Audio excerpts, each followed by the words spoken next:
Okay, so we're looking at this at that exact same example, except this time I want to identify all the features of this graph.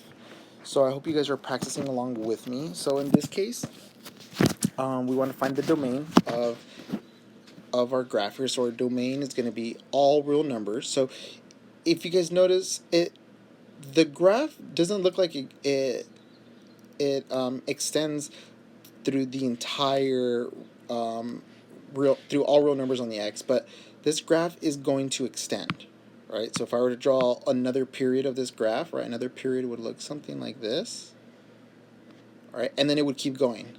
Then we would have another period that would start like there and would keep going forever and ever, and then same thing on the other side, or keep going forever.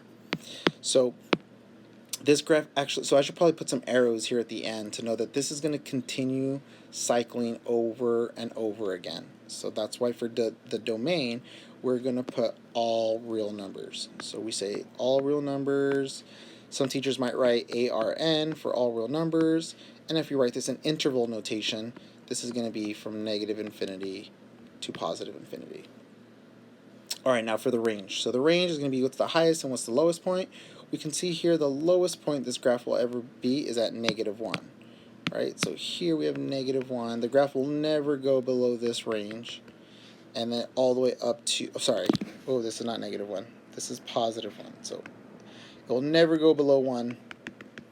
And then it'll never go above 3. Right, so lowest point is 1, highest point is 3. So the range is going to be all the y values that are in between. I keep putting -1, that are between +1 and 3. If I were to write this in interval notation, well, it would go from 1 all the way to 3. So remember, I use brackets when it can equal to those values, and it does. It does. We see we have points that equal 1 and equal 3. All right, the amplitude is 1. So I showed you guys that the amplitude is 1. It's a distance from the midline. All right, now the period. The period for sine and cosine is always going to be 2 pi. All right, next week we'll do period changes, so we'll see how that affects the graph. X-intercepts, well, this one is not going to hit the x-axis at all, so you can write none, right? Sometimes we put like no solution, right? So whatever you want to put is fine. No solution. So however you want to think about it. Y-intercepts, this should hit the y-axis 1, so it hits it right here at 3. So that's my y-intercept. So my y-intercept is the point 0. It's the point 0.03. All right, interval of increase and decrease. So let's find which pieces of this graph are increasing, which pieces are decreasing. So I can see from here to here, this is decreasing. Then it's decreasing more, and then it stops, right? From that point on, it's going to be increasing. So from here on, this is my increase. So for my decrease, so for my decrease is the part in the red. So I've got that's going to start at the x at the angle 0, and it goes all the way until the angle pi. For the interval of increase, right? So the part that's highlighted in blue, it's going to start at pi, and then it's going to go all the way to 2 pi.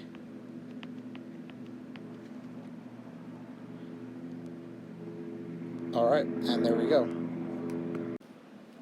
Okay, so in example number 3, we've got a few transformations here. So we've got 2. We've got the first one, which is going to be my amplitude.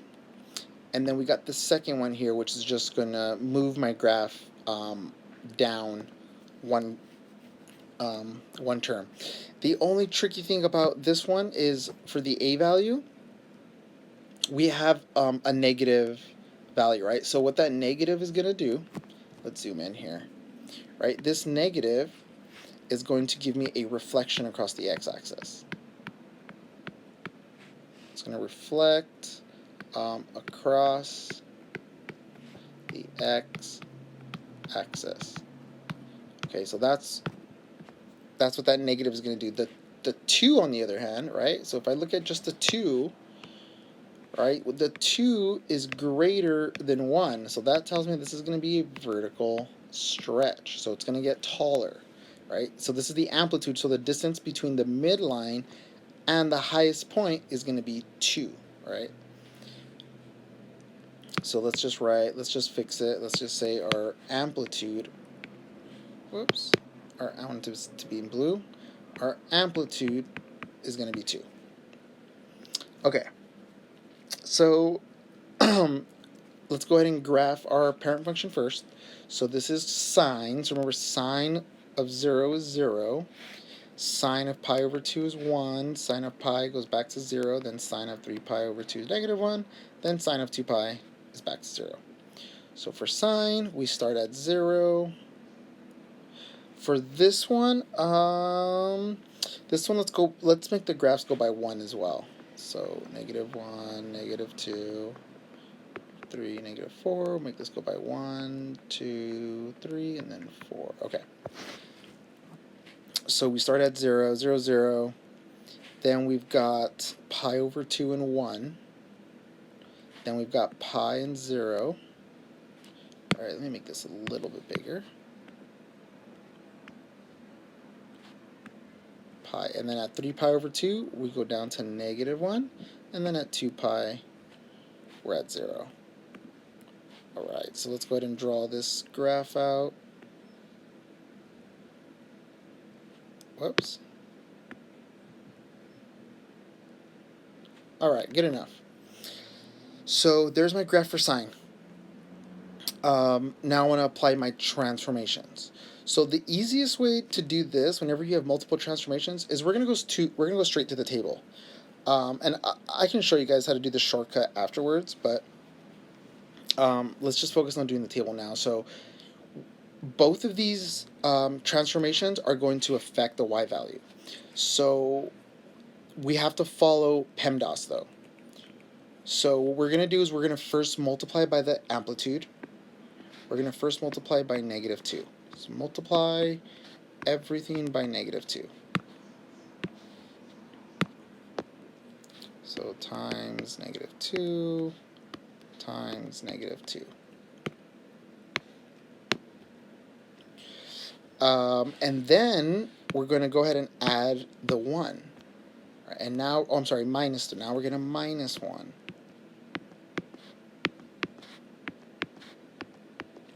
So then we're going to end up with a whole new set of y values, which when we graph are going to be the result of the two transformations. So 0 times negative 2 is 0. 0 minus 1 is negative 1.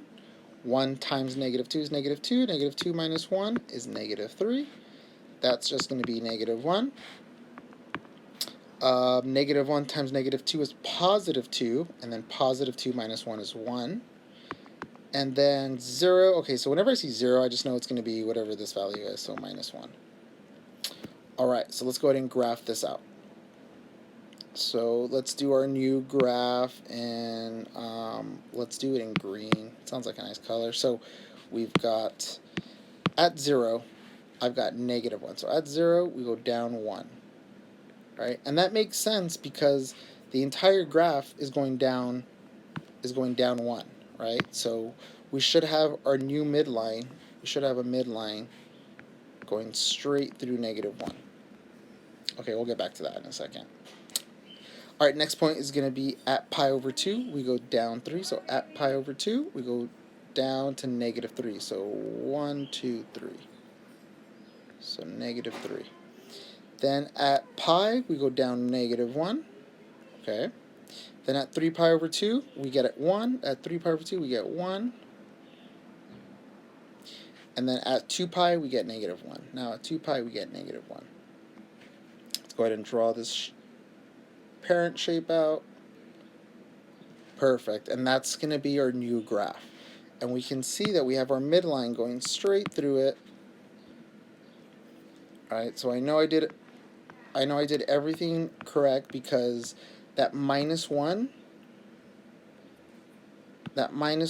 is now my midline. So we can see that the distance between the midline and the highest point, that's going to be your amplitude, right? So from here to here, it's a distance of 2. From here to here, it's a distance of 2. So I know I did it correctly, right? I know my amplitude is 2. So notice what the negative did. See how the negative, it flipped the graph, right? So instead of the graph going, instead of it going up, right? So on the parent, it goes up. Now it's going to go down, right? Now it goes down because of that negative. All right, so the direction that the graph goes in is going to be affected by that negative. All right, so that's why it's called a reflection, right? It's going to flip across that midline. All right, let's go ahead and look at all the features of this graph now. Okay, so here's a graph. Let's find all the features. Domain. All right, we can go through some of this really quick, right? We know the domains, all real numbers. We know the amplitude was just 2, right? I know it's negative, but amplitude is always going to be positive. So if you want, we can put absolute values there. So my amplitude is always positive because it's distance, right? It's the distance between the midline to the lowest and highest point, right? It's just that distance. Okay, period is still going to be 2 pi. Oh, the range. Sorry, I skipped the range. It goes from -3 is the lowest. The highest is +1. So the way we write our range out, it goes from -3 all the way to 1. Or if we write it in interval notation, it's -3 to 1. Oops, let's write this in interval notation as well. X-intercepts, where does it hit the x-axis? All right, so these parts, okay, so this is kind of tricky. Whenever it doesn't line up exactly on one of the values we know, for now we're going to skip it, okay? So but if you take your trig and precalc class next year, we're going to learn how to find those x-intercepts. So for now, we're just going to skip. If they're easy ones to read, right, they land right on one of our unit circle angles, then that's fine. The y-intercept is going to be negative. It's going to be 0, -1, right? That one lands nicely on a point, so we can use that.